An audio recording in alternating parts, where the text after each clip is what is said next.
Alors, je suis Delphine et je suis ravie de vous accueillir pour cette première conférence de la journée. Une chouette conférence. Vous avez vu le titre, c'est les changements majeurs de l'entreprise rendus possibles grâce au digital. Vous avez vu que ça perturbe un peu tous nos métiers, tout ce qu'on fait, tout ça. Et pour nous en parler, je vais le laisser se présenter lui-même parce que il va le faire très bien. J'accueille Anthony Babkin sur scène. Et je rajoute que je suis ravie de l'accueillir à Angers aussi. Je vais me remettre en bas. Bonjour à tous.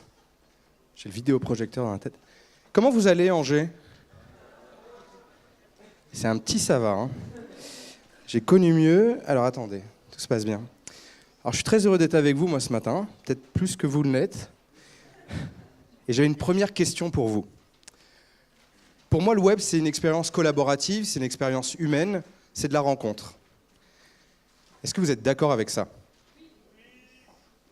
C'est des petits oui. Hein. Et ce matin, on a essayé de me convaincre du contraire.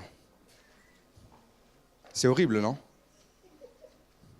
Je vais prendre quelqu'un au hasard. Monsieur, est-ce que vous trouvez ça horrible? Ah, oui, complètement, oui. J'ai pris bien sûr cette personne au hasard. Les autres, est-ce que vous trouvez ça horrible? Parce que moi, je voulais vous faire vivre une expérience collaborative. Est-ce que vous êtes d'accord avec ça? Alors, je vous sens pas motivé, Angers. Est-ce que vous êtes d'accord avec ça? Oui.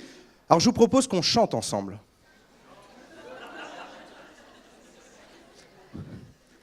Je donne le premier la. La. La la.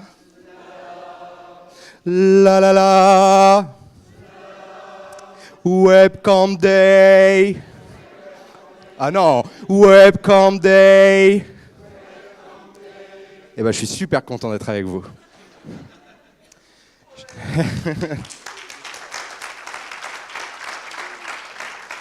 Alors, je voulais m'assurer que vous étiez un peu chaud ce matin et éviter d'arriver à froid, donc c'est bon, vous êtes réveillés. Chers amis, je m'appelle Anthony Babkin. J'ai la chance d'animer une équipe de 20 collaborateurs dans une agence qui s'appelle TBWA. Je m'occupe donc au-delà de chanter le matin, je m'occupe d'une équipe qui fait principalement des réseaux sociaux et j'accompagne en particulier EDF, Google sur la partie réseaux sociaux. Donc je vais avoir un prisme très réseau social quand je vais vous parler. Mon grand patron, il est à gauche. C'est le monsieur qui a inventé la disruption, donc je l'ai mis, parce que je trouve que c'est quand même une bonne idée finalement. Je dirige aussi un MBA à côté, et puis à mes heures perdues, je suis chroniqueur sur BFM, donc voilà, je ne chante pas sur BFM, vous n'aurez pas l'occasion de voir ça, donc c'est unique à Angers aujourd'hui. Et puis en fait, je voulais en parler parce que sinon personne ne le lira, avec un monsieur qui est juste après.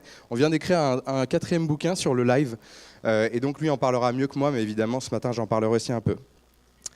Chers amis, je vous propose un voyage dans le temps. C'est vrai que quand on voit cette voiture, on a envie d'aller dans le futur, mais j'ai envie, moi, de vous ramener un petit peu dans le passé. C'est vrai qu'aujourd'hui, on ne peut pas le nier, vous avez connu certainement, qui a connu un de ces réseaux? Ou était actif dessus? Je pensais que le public serait un peu plus âgé. Merci pour ce moment de gêne absolue. C'est vrai que le cimetière des réseaux sociaux existe. Et MSN, un des disparus, feu MSN, alors qu'aujourd'hui, vous le savez, Microsoft rachète un LinkedIn. Mais c'est vrai qu'aujourd'hui, la presse ou beaucoup d'experts enterrent un peu vite les réseaux sociaux. Alors c'est très marrant, il y a quelques mois de ça, c'était un article de Libération qui sortait il y a à peine 3 ans. Les médias croyaient encore que ce n'était qu'une app de photos coquines, en parlant de Snapchat. Et après, le journaliste commente quand les médias ne comprennent pas un phénomène jeune, que ce soit punk, le rap, jeux vidéo, ils l'attribuent à un ou plusieurs vices ou choix, drogue, violence, sexe. C'est vrai que Snapchat, quand on sait ce que c'est devenu aujourd'hui, on le verra par rapport aux chiffres, on sent que les médias se sont un peu trompés. Et puis Facebook, vous vous rappelez de certains articles, 2 chercheurs annoncent la mort programmée de Facebook. Alors c'est vrai que moi ça m'avait fait un peu rire à l'époque vu la montée en puissance de Facebook, mais c'est surtout aujourd'hui quand on connaît la force du réseau. Donc j'ai envie de dire en un mot LOL, c'est vrai parce que tous ces experts et journalistes qui prédisent les morts des réseaux sociaux, attention à ne pas être trop rapide. C'est vrai qu'aujourd'hui quand on parle de réseaux sociaux, on pensait évidemment instinctivement à Facebook, Twitter, Instagram, parce que vous êtes sans doute dessus. Il paraît que les Français sont sur plus de 3 réseaux sociaux. Mais c'est vrai que la sphère des réseaux sociaux est extrêmement large. C'est Fred Cavazza, qui est un garçon extrêmement brillant sur la partie analyse du web que vous devez évidemment connaître, et qui remet à jour chaque année cette sphère qui nous montre que les réseaux sociaux sont partout et dans n'importe quel domaine, de Tinder en passant à Wikipédia, en passant par évidemment Facebook, Twitter et les autres. Donc ne préjugeons pas trop vite de la mort des réseaux sociaux. Pourquoi ? Parce que c'est vrai qu'aujourd'hui, quand on parle de Snapchat, c'est plus de 4 millions de jeunes de 15 à 24 ans qui sont actifs sur ce réseau. Vous imaginez une percée aussi rapide qu'un réseau comme Snapchat. Évidemment, au-delà même de la percée, l'intérêt, c'est l'intérêt créatif. C'est vrai que je ne sais pas qui est sur Snapchat ici ? Ah, vous me faites plaisir. Et qui est passé sur Instagram ? Vous sortez de cette salle, merci. Copieur. Snapchat est tellement puissant qu'une marque ou un réseau comme Le Monde a complètement changé même ses équipes. Vous voyez ici l'équipe qui est directement incubée chez Le Monde et qui a son responsable éditorial et tout un tas de créatifs, graphistes, éditorialistes qui travaillent en temps réel, chaque 24 heures le contenu. C'est quand même quelque chose de fou quand on sait ce qu'était Le Monde il y a encore 10 ans. Et aujourd'hui, d'avoir une équipe Snapchat complètement intégrée aux équipes Le Monde, c'est qu'on voit un peu la disruption qu'a pu avoir une plateforme comme Snapchat sur les médias. Et puis alors quand on parle de Facebook, voilà, c'est un empire qui est né. C'est vrai que quand certains prédisaient une mort, plus largement aujourd'hui, évidemment, c'est le côté média qui prime sur le côté social. C'est pour ça que j'ai mis média en gros. Parce que évidemment, aujourd'hui, ce qui draine, vous vous en doutez, les revenus de Facebook, c'est évidemment la pub. Mais ce qui est intéressant de voir, c'est cette montée en puissance quotidienne, voire mensuelle, des utilisateurs actifs qui ne cessent d'augmenter. Vous imaginez que Facebook est sur le point d'atteindre les 2 milliards d'utilisateurs. C'est quand même un truc de fou. C'est-à-dire que ça en fait le plus gros réseau social mondial. Bon, je vous apprends sans doute rien, mais ce qui est intéressant, c'est de voir cette courbe vertigineuse qui continue à augmenter. Et en l'espace de moins d'1 an, ils ont gagné 200 millions de personnes, l'équivalent des nouvelles personnes qui sont inscrites sur Snapchat sur ces 2 dernières années. Donc on a quelque chose d'un peu vertigineux avec des revenus qui sont juste incroyables, 8 milliards de dollars gagnés en l'espace d'1 an, avec évidemment un bénéfice qui ne cesse d'augmenter. Et puis on a beau parler de réseaux sociaux, je vous ai montré une espèce de toile extrêmement précise avec l'ensemble des réseaux sociaux. Et pour autant, aujourd'hui, ce qui glane la grande part des revenus, que ce soit sur la partie plutôt moteur de recherche ou réseaux sociaux, c'est Google et Facebook qui raflent la mise. Donc on rentre quand même dans un marché relativement monopolistique, et vous le savez sans doute, Facebook et aussi derrière WhatsApp, Instagram, etc. sont des propriétés de Facebook. Donc un web toujours plus social et avec derrière une course à l'innovation. Quand je dis course à l'innovation, c'est parce qu'aujourd'hui, on est aussi dans une guerre des formats. Je plaisantais en vous disant que ceux qui étaient partis sur Instagram pour Snapchat, de sortir. Mais c'est vrai qu'aujourd'hui, on est dans cette guerre du format. Je ne sais pas si vous avez vu, pas plus tard qu'hier, ce qui faisait la singularité de Snapchat, ces filtres que les ados ont tant de plaisir à mettre sur eux, avec le filtre chien, etc. Et vient d'apparaître sur Instagram. Ce qui fait que la particularité, la singularité d'un réseau comme Snapchat n'est même plus une singularité. Donc Instagram a aujourd'hui autant d'utilisateurs actifs que Snapchat. LinkedIn, qui est devenu aujourd'hui le plus grand réseau social professionnel, et où en fait aujourd'hui qui a complètement tué le CV traditionnel, et ce sera intéressant de voir une boîte comme Microsoft ce qu'ils vont en faire. Ce que je veux vous dire, c'est qu'on est quand même à un moment historique. On est au moment historique en 2017 où on nous a longtemps dit qu'effectivement Internet resterait peut-être un média secondaire, tertiaire, enfin troisième réseau, quatrième réseau, peu importe aujourd'hui, Internet est en passe de devenir la première source d'investissement publicitaire dans le monde. Cap quand même extrêmement important qui fait que tous les gens dans cette salle vivront sans doute aujourd'hui ou demain de la pub / des investissements sur ces plateformes-là. Alors moi je voulais revenir sur, et sans caricaturer et sans dire que le web a aussi des menaces, je voulais revenir sur cet environnement qui est quand même en constante mutation. La viralité. La viralité, c'est aujourd'hui tout ce que recherchent ces marques. Vous êtes les premiers peut-être pour vos entreprises à dire ah, j'aimerais bien un bon petit buzz là, qui fait partir notre communication, notre campagne, etc. La viralité, vous le savez, est un mythe. Mais c'était intéressant, je voulais revenir sur ce phénomène qui a eu lieu il y a quelques jours. Est-ce que vous avez suivi l'histoire de Wendy's avec ce jeune gars là? Oui, non, certains l'ont vu. Eh bien, figurez-vous que c'est un garçon qui a, de manière extrêmement simple, demandé à une marque est-ce qu'il pouvait leur offrir un abonnement d'1 an pour avoir des nuggets. Et le community manager a demandé 18 millions de retweets pour pouvoir accéder à sa requête. Et le gars a dit considérez que c'est fait. Et en faisant ce tweet, le gars a créé le plus gros buzz de l'histoire sur Twitter, devant Ellen DeGeneres, que vous connaissez, qui est cette présentatrice américaine, qui avait fait ce fameux selfie aux Oscars et qui avait eu 3,4 millions de retweets. Je ne sais pas si vous avez imaginé à quel point ça a été vu et repris. Alors j'ai cette petite vidéo que je voulais vous montrer, parce qu'en fait, ça a même mis Ellen DeGeneres en tension, en se disant « Mince, je ne suis plus le tweet le plus retweeté de l'histoire ». Last week, I told you about a nugget-loving 16-year-old kid who's threatening my Oscar selfie title. Take a look. I'm glad you're here today. I need your help. There's a high school kid named Carter Wilkerson. He tweeted Wendy's asking how many retweets he'd need to get a year's supply of chicken nuggets, and Wendy's replied 18 million. My Oscar selfie it's holding the record right now at 3.3 million. This kid is on my heels. Carter, you mess with the bull, you get the horns. Hi, I'm Ellen DeGeneres. And I'm Bradley Cooper. Ellen and I are dangerously close to losing our title for the most retweeted tweet of all time. We earned this title and we're not going to lose it now. Please retweet our selfie. Do it today and be a part of history. Bon, le gars est devenu une vraie star. Bring this guy here from Reno, Nevada. Please welcome 16-year-old Carter Wilkerson. So you're hot on my heels. Oh, yeah. Yeah. Why are you trying to sabotage my selfie? Why are you trying to do that? I worked really hard. That holds the record, and you're trying to pass me up. You know, honestly, I just want chicken nuggets. I just have a love for the chicken nuggets. And right. And you want a lifetime supply? Is that what you asked for? I just asked for a year. A year's supply. A year's supply, and they said you need to get 18 million retweets. And so how many followers did you have when you started this?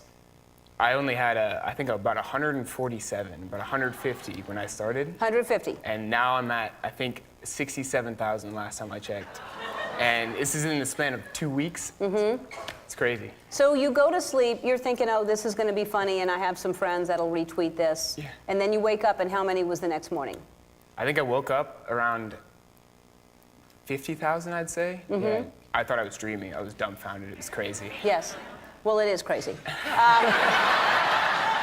It's very crazy. I mean, you want nuggets, and they ask for 18 million retweets, and you're hot on my heels. Oh yeah. You're actually. This is being threatened. This is a cultural phenomenon that I have right there. Look at Lupita Nyong'o's brother, who we don't even know who he is. He's in it. Like this is something that you can't break down. So what I've said, and I think this is a fair thing to do, because I don't want to, I want to help you. So I want people to retweet. If you want some nuggets, good for you. I want people to retweet you, but when they retweet him, you must retweet my selfie as well. So Ah, voilà, je passe. Bon, vous avez vu, l'histoire est quand même ultra amusante. Et ce qui est le plus amusant, c'est cette viralité complètement incontrôlée, celle dont les marques rêvent. Et au final, ce gars fait un tweet pour parler de nuggets et se retrouve le plus retweeté de l'histoire. Donc c'est quand même ça la magie du web. Je vais vous reparler de la puissance du web aussi. Je pense que c'est cette fameuse puissance complètement incontrôlée, celle dont on rêve, mais avec tous les stratèges, les techniciens qu'il y a ici, etc. Je pense qu'il y a des choses formidables à faire. Et quand on parle de cette puissance, il y a des choses qui sont complètement aussi incontrôlées. Je pense que vous vous rappelez peut-être de cet épisode de United, pour ceux qui ne l'ont pas vu. C'était quand même un cas extrêmement intéressant, un cas d'école parce que crise, hein, quelqu'un qui se fait renvoyer d'un avion parce que vous connaissez les règles du surbooking, et donc qui font que certaines personnes se retrouvent du jour au lendemain sans leur place dans l'avion.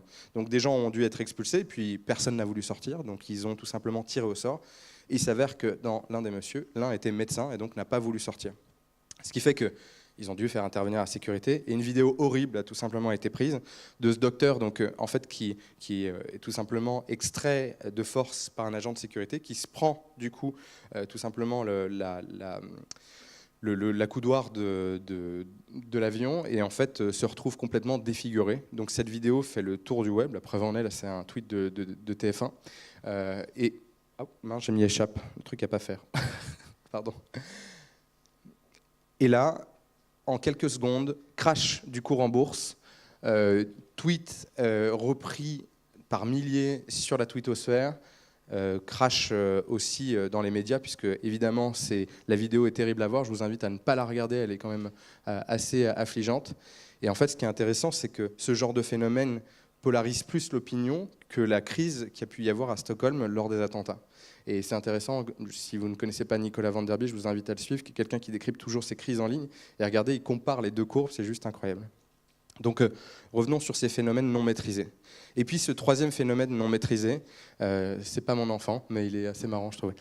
C'est le phénomène des fake news. On va être aussi, nous, en tant que social media manager, community manager, communicants du web, être de plus en plus dans cette tension par rapport aux fake news. Vous avez vu à la veille des élections présidentielles ce qui a pu se passer en France, que ce soit aussi aux États-Unis. Et donc c'est une vraie bataille qui commence aussi sur le web social. Donc en fait, ce que je voulais dire par ces quelques infos, c'est en même temps, c'est un exercice sans filet, hein, communiquer sur le web, puisque une viralité, quelque chose qui vous expose, une fake news, un mauvais signal envoyé par votre entreprise reste quelque chose de difficile à gérer. Mais je reste convaincu, je fais partie des gens que c'est davantage d'opportunités aujourd'hui que de risques. Et c'est vrai qu'on m'a... En fait, c'était un peu une interro surprise, donc je me suis dit que j'allais vous poser la question. C'est en quoi les changements de l'entreprise ont-ils un impact positif grâce au numérique ? Quand on m'a posé cette question, en fait, la veille de l'événement, je me suis dit que c'était quand même la veille. Oui, la veille. Oui, je n'ai pas trouvé ça sympa, Delphine. Merci. Les changements majeurs de l'entreprise rendus possibles grâce au digital. Donc, en fait, voilà, je vous pose la question. Vous avez 4 heures. Et donc, ce sera à vous d'y répondre. Je ramasse les copies. Plus sérieusement, en fait, quelles opportunités aujourd'hui ? C'est vrai que moi, j'en ai trouvé 7. Je ne vous ai pas fait le coup des 7 remèdes miracles. C'est juste que j'en ai trouvé que 7. En fait, je pense que la première chose pour une entreprise, c'est de passer d'une entreprise dite intéressante à une entreprise utile. J'ai pensé à une boîte, et pas parce que je suis dans l'ouest de la France, mais plutôt parce que je trouve que le blog du modérateur fait un travail formidable depuis une dizaine d'années, puisqu'ils fêtaient leurs 10 ans à Paris il y a quelques jours.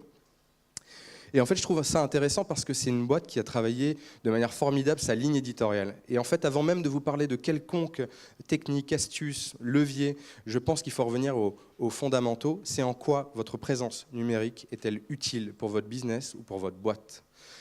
Ce qui est intéressant sur le blog du modérateur, c'est que ça fait tout simplement 10 ans qu'ils ont la même ligne éditoriale, évidemment avec des sujets qui évoluent. Je parle d'un chapeau éditorial, mais c'est intéressant parce qu'il y a une patte, il y a souvent des avant-premières, ils sont très à l'écoute des signaux du web, ils éditorialisent, ils le font bien, ils le font de manière régulière, ils ont fédéré une communauté autour.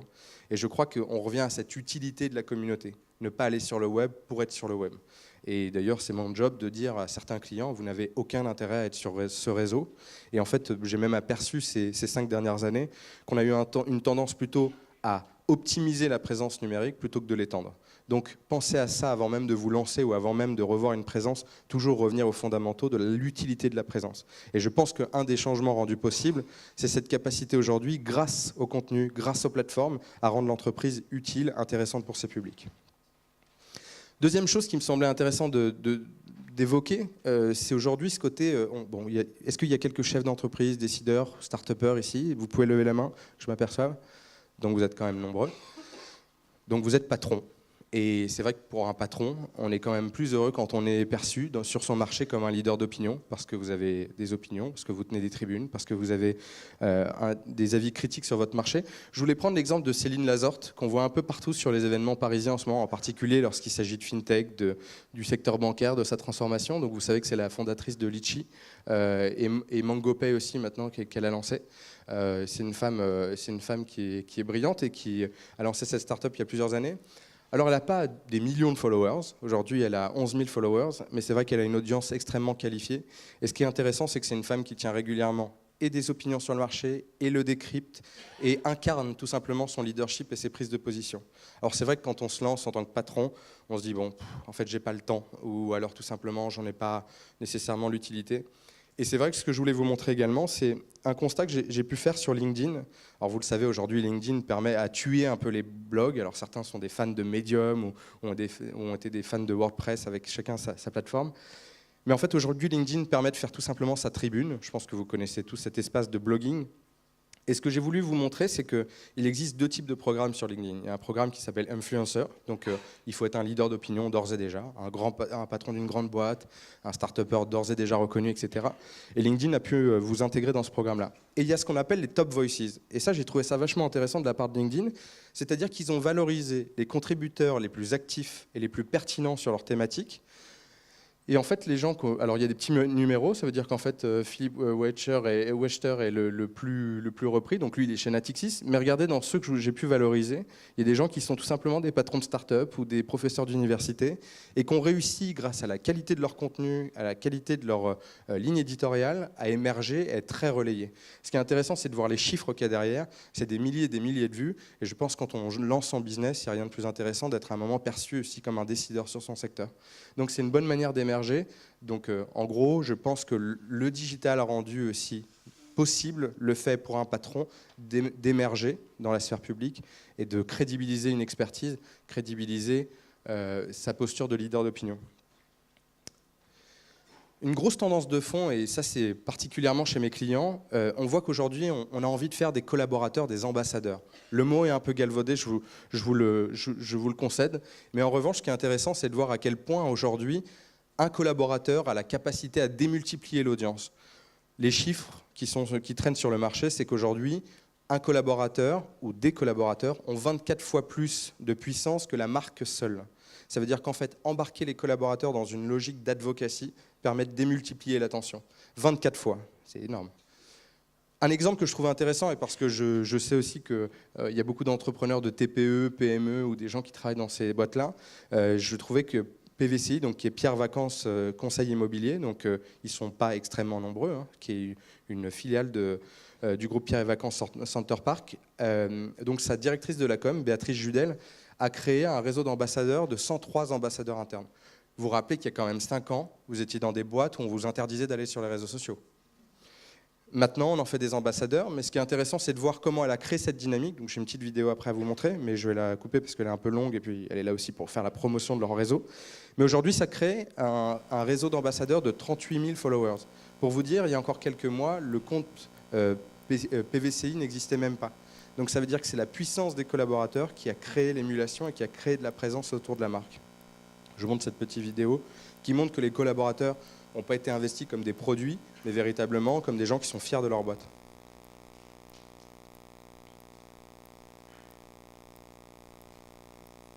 En principe, c'est le moment où la vidéo ne fonctionne pas.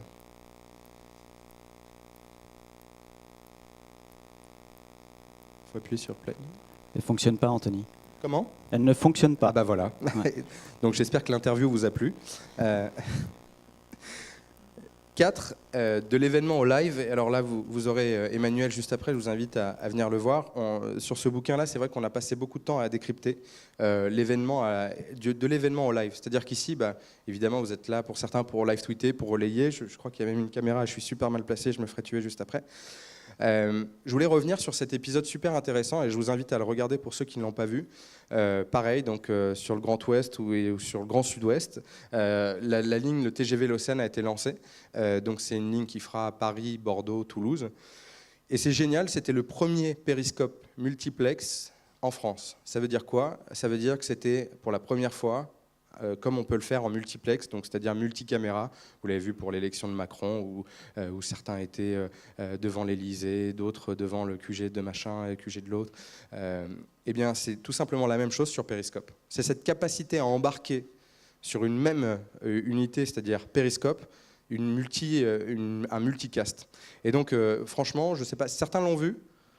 Pas du tout. Ce qui était intéressant, c'est que c'était donc interviewé et évidemment animé par une journaliste. Et en fait, en temps réel, vous voyez cette communauté qui s'est mobilisée, des gens qui arrivaient en disant « Mais est-ce qu'il y aura le Wi-Fi ? Mais est-ce qu'il y aura le clé USB ? Donc évidemment, la journaliste avait à cœur de répéter les choses, l'information. Mais en live, ils sont allés rencontrer des blogueurs, le conducteur SNCF, l'ensemble des parties prenantes qu'il y avait sur le terrain. Et en fait, c'est une vraie réussite. Je ne peux pas vous le montrer là parce qu'on ne pourra pas aller sur Periscope avec l'ordinateur. Mais en tout cas, je vous invite à aller le revoir. Je pense que c'est une véritable opportunité aujourd'hui de créer sa propre émission, de créer son propre moment. Mais vous verrez, le temps réel, ça se prépare. Et donc, Manu en parlera mieux que moi. Donc là, on voyait d'ailleurs un extrait. Donc Ariane Massenet qui était à gauche. Et donc, elle est à la rencontre, là, la blogueuse Mademoiselle Steph, qui était en direct de Bordeaux. Et qui dit alors, vous en pensez quoi ? Ah oui, le TGV, c'est exceptionnel, c'est une super ligne, c'est une super expérience. C'était donc l'arrivée, pour la première fois, du TGV en gare de Bordeaux. Donc c'était vraiment un moment super sympa. Et une émission en temps réel. Le web social permet de passer d'entendre à comprendre et à anticiper, c'est-à-dire que ce changement rendu possible, c'est de ne plus subir le marché, mais aussi l'anticiper par rapport à des signaux. Vous le savez sans doute par cœur, mais c'est vrai qu'aujourd'hui, comprendre ces parties prenantes et l'expérience utilisateur, l'engagement des clients, c'est aussi écouter le web social. Et donc c'est vrai que je pense qu'il existe des outils formidables, j'en ai parlé d'ailleurs juste après. Mais aujourd'hui, c'est vrai que je ne sais pas si vous connaissez une boîte comme Sinomia, je vous invite à découvrir, va vraiment être dans cette logique de compréhension du parcours client, compréhension des insights, de la communauté, et de savoir qu'est-ce que pense à un instant T chaque client ou chaque décideur ou chaque prospect potentiel. Donc ça permet un certain nombre d'opportunités, tout en sachant qu'aujourd'hui, la veille va devenir stratégique, parce que dès demain, une fausse information peut naître autour de votre boîte et prendre une ampleur inconsidérable. Alors ça, je ne vais pas en parler beaucoup parce que, pareil, c'est Patrice Hilaire qui en parlera cet après-midi. Alors c'est marrant, j'ai, sans le vouloir, balayé un peu tous les sujets. Si je vous dis Cyprien, tout le monde connaît. Si je vous dis Norman, vous connaissez. Mais si je vous dis Delphine, par exemple, Fovio, certains ne la connaissent peut-être pas. Et pourtant, Delphine est à Angers, elle a un grand nombre de followers, elle est très connectée dans l'écosystème et French Tech et web, etc. Et si vous faisiez un événement presse, est-ce que vous l'inviteriez?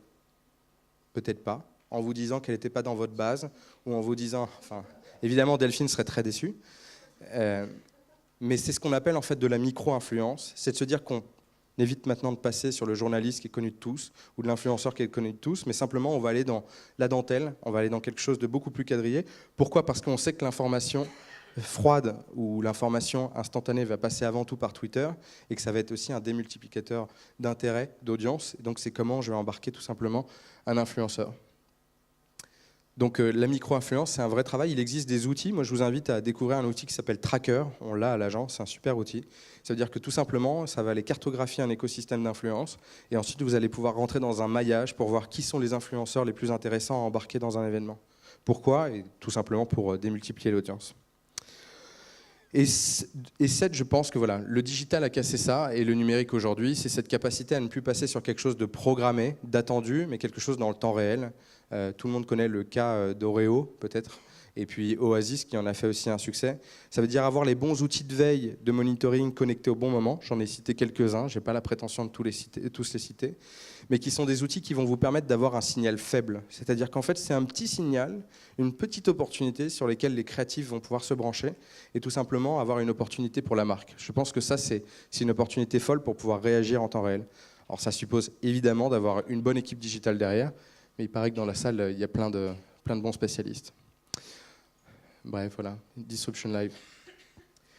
Et demain, moi, je vous invite tout simplement à être créatif, à expérimenter ces nouvelles opportunités, ces nouvelles expériences offertes par le web. Ça suppose évidemment d'être un peu créatif, d'avoir un peu de technique aussi. Hein. Derrière, on n'oublie pas ça. Mais pour ma part, en tout cas, dans mon équipe, j'ai à la fois des créatifs, des veilleurs et des social media managers. Donc, je multiplie à chaque fois l'audience et l'intérêt avec des compétences très, très différentes.